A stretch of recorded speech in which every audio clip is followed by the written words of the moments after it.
If you're finding it hard to attract clients into your coaching business and you're feeling frustrated because you're not sure what you need to change or tweak or tune up in your business to get better results, then stay tuned. I'm going to take you through how you can create an aligned and sustainable client attraction system in your business, all of the steps that you need to know to help you change that so that you are attracting clients on a consistent basis. Let's dive in. Hi there, welcome to the Wholehearted Business Show. I'm Laura. I help health and life coaches get more clients, grow their businesses and live the best lives while they do it. And today on the show we're talking all about how to get more clients through building a sustainable and aligned client attraction system.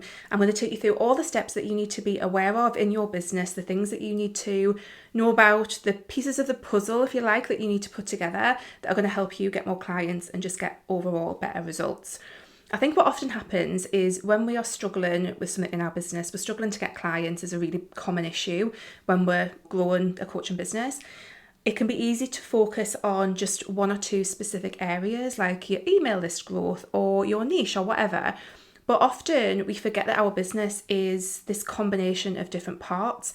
To get more clients, we need to be seeing our business more holistically. It's really interesting how many of us are coaches and who with our clients, we look at things quite holistically for them, but we forget to do the same in our business. So for me, our businesses are a little bit like an ecosystem with key organisms within it.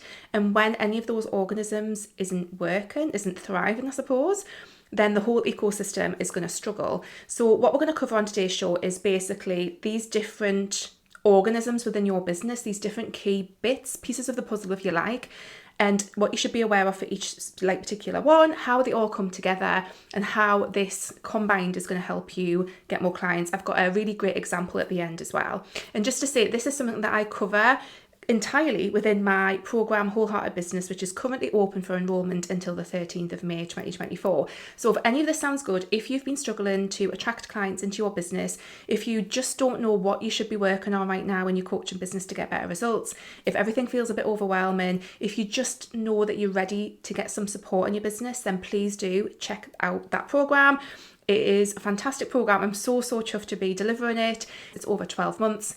It's amazing. I'll talk a bit more about that towards the end of the show, but do check that out. If you go to wholeheartedlaura.com/wholehearted-business, you will find out more about it there. So let's dive in to the first part of your business ecosystem, and that's what I call your foundations. And by foundations, I'm talking about the things that, like, when these things are not in place and working well, they have like a really high impact on the rest of your business. So I'm talking about things like your niche. If your niche isn't working for you in your business, that's going to have a real big impact on everything else because so many other things come out of your niche. And I've just ran the Niche Message and Brand Bootcamp, and again was really reminded of the fact that when this stuff is more clear, more concise, when it's well structured, it makes a really positive impact. You've also got things like your key messaging, which kind of comes into the way that you're communicating about the things that you do in your business, like really foundational, important things. Your brand, by extension, your website, because that's the main place where you're going to be communicating what it is that you're all about. Those things are really, really important. And also, I think there's an aspect in there of market research as well, because sometimes we need to go out there and actually, kind of get out of our bubble and really see what's going on out there for the people who we want to work with. So those are the foundational things, and so often coaches are not given that bit of the attention. Like, you kind of scoot through that when you start your coaching business. It's like, right, yeah, I've got that, I'm going to jump on. And that's not to say that you should get caught up in perfectionism, because that's equally not as helpful, but we do want to give it consideration. We do want to know that it's right. And in my experience, this is where I know that when I've supported a lot of my clients, it's been really, really profound, some of the tweaks that we've made to those foundational pieces. Another huge part of your business foundation that, again, is really, really commonly missed is to make sure that you are creating your business from the basis of what you need your business to do for you. It's really, really easy, again, to get just swept away in the doing of the business, of the creating of the business and all of that kind of stuff without really reflecting on how do you want this business to fit into your life and how do you want your business to show up for you? Like, that's such an important question, because when you miss that, you can be building something that actually isn't aligned and is taking you out of your authenticity.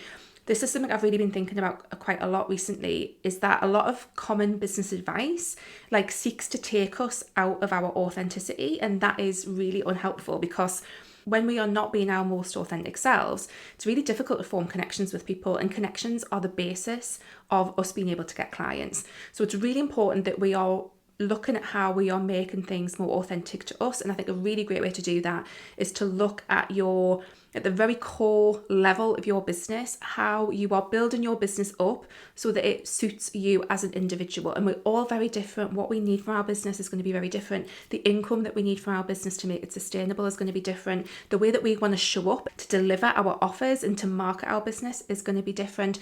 We need to have that really core understanding at the heart of everything before we start putting anything else on top, or else it's like, if you're building like a house with no foundations, that's literally the kind of thing that we're doing.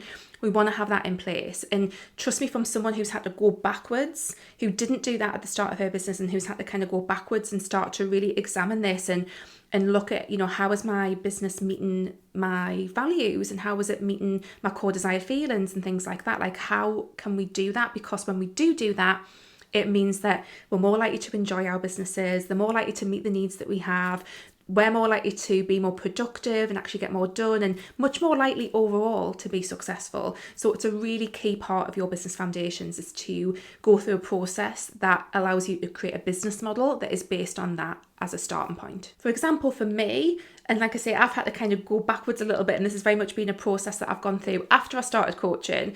But, getting to the point where I really knew that I wanted my business to work around me. I didn't want to work more than 20 to 25 hours. I wanted to have school holidays off. I wanted to be able to go to the gym during the day or go off for a wild swim. I knew that I wanted certain things. Now I know that there's certain ways that I want to show up in my business, and just having that piece in place at the start can make a really, really profound difference. And like I say, the reason why this is important in terms of getting more clients, which is the whole reason that we're doing all of this, is because when you are doing it from that place, again, you are coming from a place of authenticity, which is really key when we want to create connections with people. You're going to actually create a business that you can show up in. And if you can't show up in your business, I'm not saying it's going to feel good all the time. That's not the case.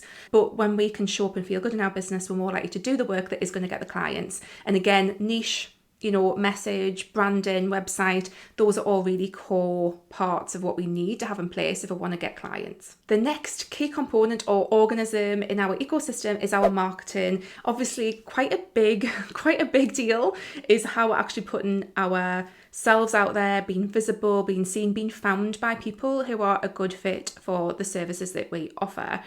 I know that marketing can feel a bit overwhelming. It can feel like this huge thing that we don't know where to start. What I notice, and I've noticed this in myself as well as with people that I've worked with, is often it can be this thing that we kind of just shy away from because the marketing feels more challenging. It feels more like we're having to overcome more of those hurdles that we don't when we're doing other things. It's more out of our comfort zone when we are starting to market. So it's really easy to kind of leave that till the end, or just feel really overwhelmed with it. The thing to remember about marketing is, and this really helped me get my head around it, there's 3 kind of key ways that you can market your business. There's organic marketing, there's paid marketing, and there's collaborative marketing. Organic marketing is your blogging, podcasting, posting on social media, creating content that you then share out in the world with some strategy, which is really, really, really, really important. Like, oh my God, you need the strategy underneath it if it's going to do anything. But it's that putting content out into the world in a non-paid capacity in the hope that people are going to find it, they're going to connect with you, and so on, which is what we're going to come on to in a second. Paid is where you are paying for advertisements. You're paying for Facebook ads, Instagram ads, Pinterest ads, Google ads, whatever, to get you in front of people who would be a good fit for your services. That's one version. And then collaborative marketing, things like summits and bundles, networking, press and PR, I see is kind of a collaborative way of working. Doing guest posting, there's all sorts of really interesting collaborative things that you can do to market your business as well. And I feel like choosing some key items from that list and then practicing them consistently is where you start to see results with your marketing. Consistency is going to look different for everybody. Everyone has a different relationship with what consistency is, but doing that in your marketing is going to make a huge difference. And it sounds like quite simple. Obviously, there's a whole bunch of strategy and stuff that you need to put into that to make these things work. Not like whatever it is that you're doing, it's not a case of just writing a blog post and hitting publish. It's not a case of just, paying Facebook to boost a post. It's not a case of just, submitting something to a bundle. There's a whole bunch of strategy that has to go on under that makes it work. But ultimately, that can be a marketing piece. And obviously without marketing, we're not going to get any clients because no one is going to know that we exist. So we need to be doing the marketing piece, and we need to be having the strategy underneath it that makes sense for our individual businesses to get the results that we want, which is more clients. Then the next piece, the next component organism of our ecosystem in our business is lead generation. Now, this is a funny one. I call it lead generation. I don't know if other people would necessarily call this lead generation, but for me, that's the best term. I'm always a bit funny. I don't like the idea of thinking of people as leads. I think thinking of people as leads is quite dehumanizing, but for the sake of the lack of any better language right now, I'm going to go with lead generation. And for me, this is the process of taking people who are finding you in your marketing and then taking them to a point where you can sell to them. Now, obviously you can sell in your marketing, but I really think that there's this extra piece that when we don't have that in place, it's like a gap. It's like this big gap that people have to jump over. And I think when we have a lead generation strategy that is linked to our marketing and linked to our sales, which is what we're going to come on to in a second, it makes everything like joined up, and it gives people a little bridge to walk over to get to your offers and services and things.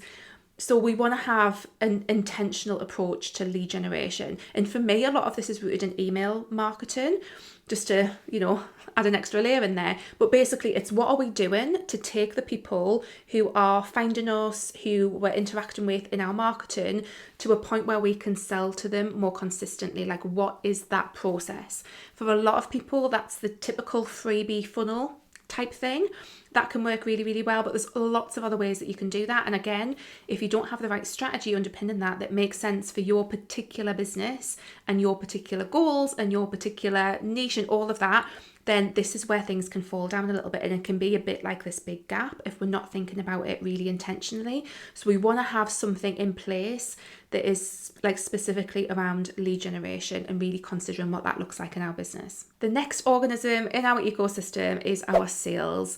Another area that can feel a bit scary, a bit icky, it can feel a bit overwhelming. And again, if you are not, just to reiterate what I've been saying, if you're not thinking really strategically about the fact that you're actually selling, so many coaches just don't sell.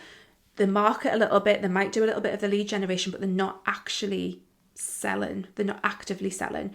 So making sure that we are doing something, again, that is like conscious, intentional around how it is that we're selling our services, that is really, really important part of actually getting people to buy and work with us.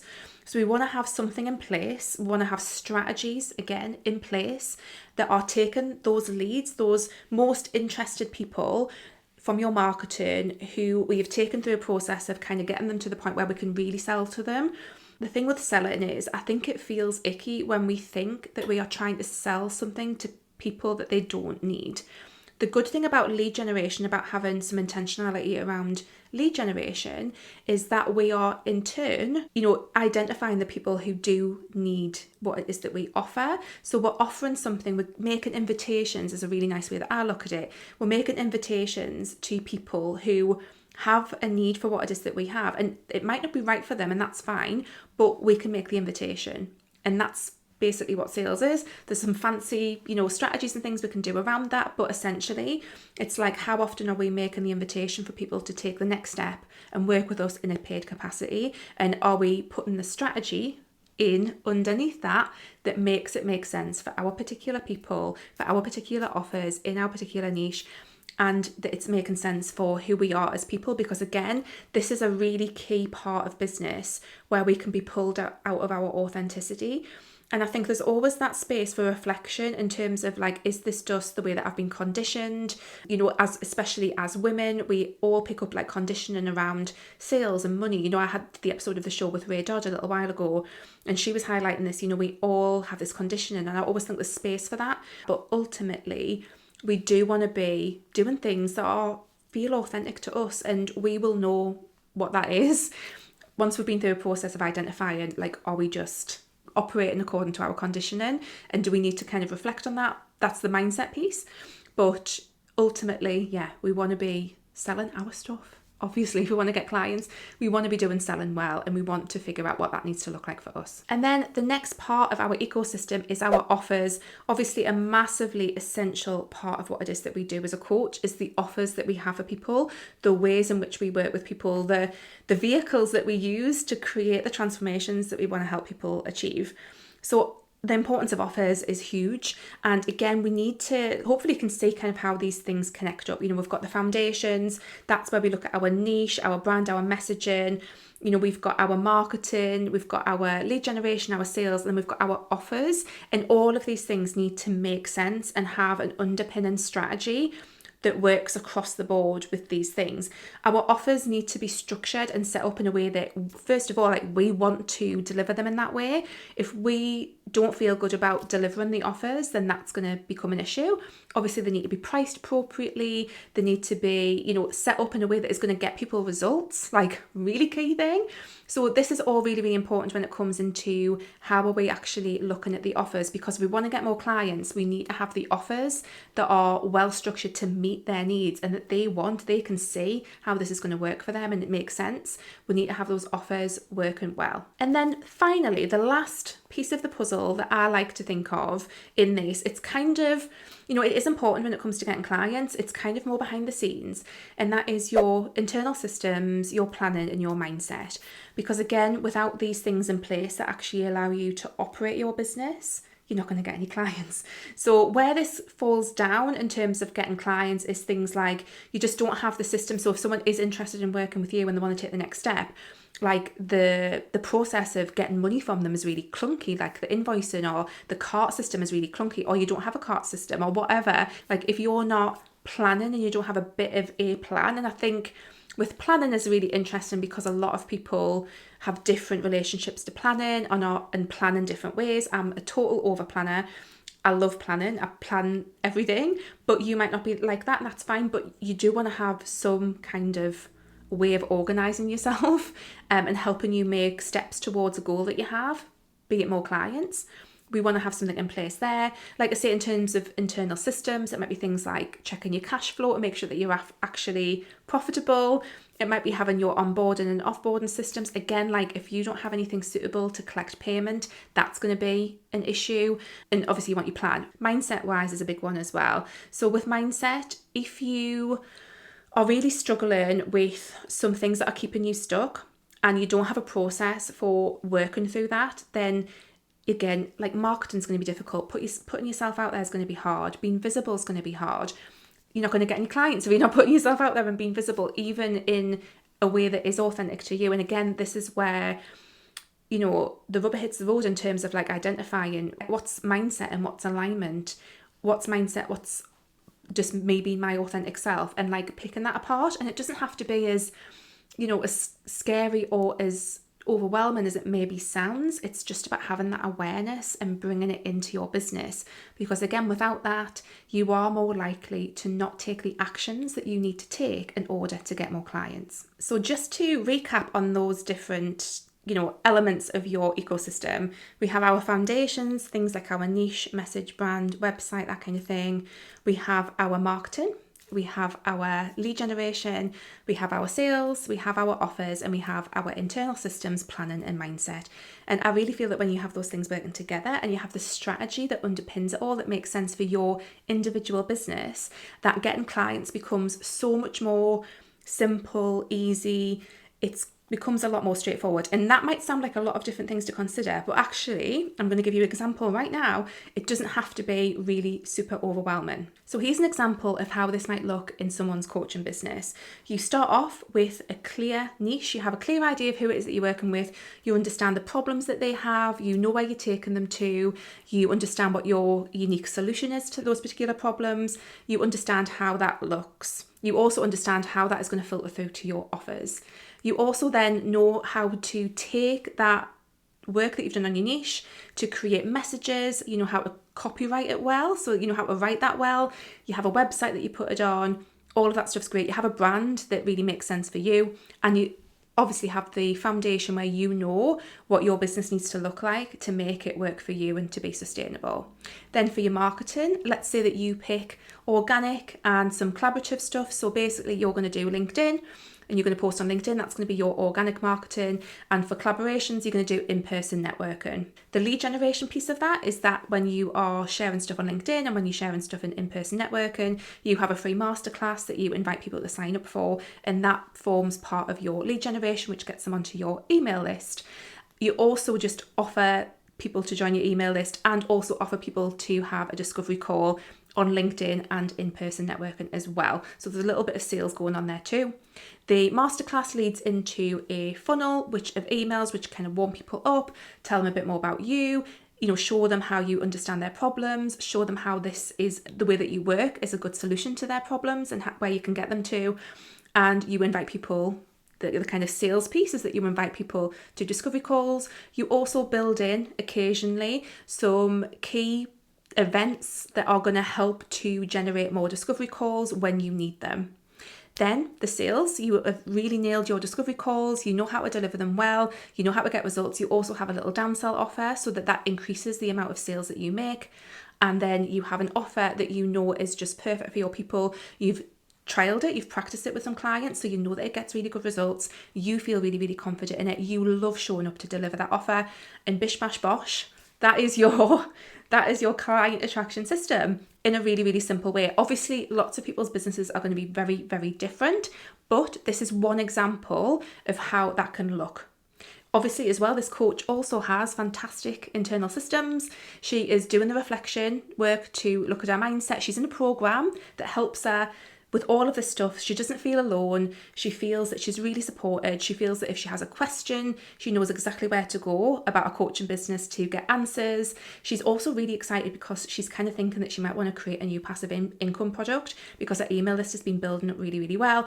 And she has someone she can talk to about what that next step is. She also knows other coaches through this program who are really lovely and supportive and who give her loads of ideas. And she just feels like she's in this lovely community. Also, as part of that community, it helps her with her planning as well. And guess what? You know what I'm going to say, guys? That community is Wholehearted Business. Obviously. So this is what Wholehearted Business is all about. You can put this stuff together fairly quickly if you want to, or you can take more time with it.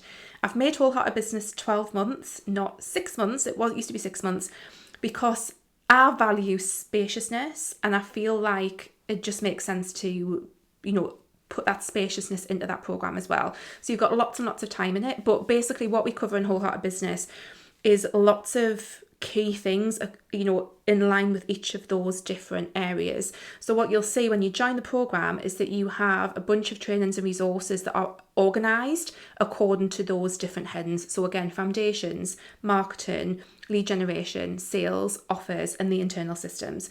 So you will see that we've got all of that stuff covered inside Wholehearted Business. We also have group calls. So twice a month, there's a group call that you can hop on. We also have a co-working session once a month, so you can just come along. It's just a nice opportunity to not be working on your own.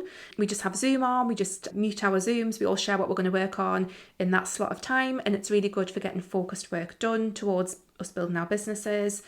You have Voxer access to me. So I did an episode of the show a couple of weeks ago all about how voice note coaching works. It's a core component of most of what I offer now, and it's a big part of Wholehearted Business. So it means that if you are stuck on something and you have a problem, or you've got a question, or you're just not sure about something, or you just want to check in, like sometimes it's just nice to check in with someone else who gives a shit about your business. Like you can just check in, it's absolutely fine, but you can message me at any point and I will respond in my working hours. And it's just a really, really great way to be supported and to be able to ask questions. Another part of that is also a little bit of tech support, because again, a lot of the tech stuff, I mean, this is, this does need some tech underneath it, those internal systems. It is going to need some tech underneath it, and that can be a bit overwhelming when you're not familiar with it. But you've got me in Wholehearted Business to help you with that. I am a techie person. It comes really naturally to me, which is great for you if it doesn't, because I can help you with all of that stuff. I can give you the tutorials, I can give you the hands-on guidance. That's all absolutely fine. In fact, in some group calls, I've hopped on people's tech things and help them with a problem. Like, it's absolutely fine. We're really flexible like that. We also have a private podcast feed in there now, so we're going to be sharing all of the replays from the group calls on the private podcast feed and Q&As on there. So even if it's a question that you wouldn't have thought of asking, you can just listen to the podcast and hear what other questions people are asking. And sometimes that's really, really useful, because then you start to learn things that you wouldn't have automatically thought about. So yeah, there's a lot of stuff in Wholehearted Business. It's a really highly supportive program. So I really want people to feel really seen and supported, because I haven't always felt seen and supported in some of the programs that I've been in. So it's a really important core part of this program. And the core outcome that I want everyone to get from Wholehearted Business is naturally to get more clients, make more sales if they've got other more passive income products in there, but also to have a system that is built out, that is an asset for you and your business. Like, once you've got this stuff in place, it's there. It's the core of your business. It's the engine that makes it work. So you will have that built out by the end of Wholehearted Business, and you will have so many, your business will be completely different by the end of the 12 months. You will have so many new things in there. So no matter what stage of business you're in, although I would say this is probably best suited to people who are in the first couple of years, even if you've got stuff in place for lead generation, even if you've been doing the marketing stuff, even if you've been doing the sales stuff and you've got offers in place, this is about looking at all of that stuff that you've already got and about how can we make it better. Because if you're not getting clients, something along that process is not working, the strategy is missing, and that's what we will work on in Wholehearted Business. So whether you've got that stuff already in place or whether you're building it from scratch, we're going to review it all, because again, if you are not getting clients, that is the sign that something isn't quite right and that something needs to be worked on, something needs to be tweaked or tuned up, something can be improved, we're missing a bit of strategy. That's what we're going to look at in Wholehearted Business. So we start on the 14th of May, the doors close on the 13th of May. Again, we're going to run for 12 months. So if you join us then, you will be in until the 31st of May 2025, which I think is amazing. So do come along. If you like the stuff that I put out here on the podcast, if you enjoy the YouTube channel, if you enjoy the blog, if anything that I talk about really resonates for you, take a look at Wholehearted Business this time round. It's going to be shutting for a good few months at this point. The price will absolutely be going up. This is very much introductory pricing. It will be going up the next time I do it. Absolutely. So if any of this has ever felt like, yeah, I like this, I need this, I'm not getting the clients, I'm not making the sales that I want, I know that I've got these things I need to build out, this is the time to jump in. Take a look at it. And like I say, it's wholeheartedlylaura.com/wholehearted-business. I'll put the link in the description as well. If anyone has any questions, my Voxers are open this week until the 13th of May. So come along. If you download Voxer on your phone, or you can go onto voxer.com and create an account, you can Voxer me any questions that you've got at Laura Agar Wilson. I will be there to answer questions. So and you also get to try out what Voxer's like. You can also DM me on Instagram at wholeheartedlylaura as well. So I really hope that that's been helpful. Whether or not Wholehearted Business is right for you or not, those things are so important in your business, and it's a really great reminder just to reflect and review what you've got set up on that, no matter what you've got going on. Even if you are a 6-figure business owner and you've got loads of stuff going on for you, but things are perhaps, your sales are a bit slow, you're not getting the clients, look at these parts of your business, because when you look at these and look at the strategy and improve what you've got going on, that's where you start to get better results. So I really hope that's been helpful, guys. I will be back next week as always with another episode of the show, and I will see you then. Take care. Bye.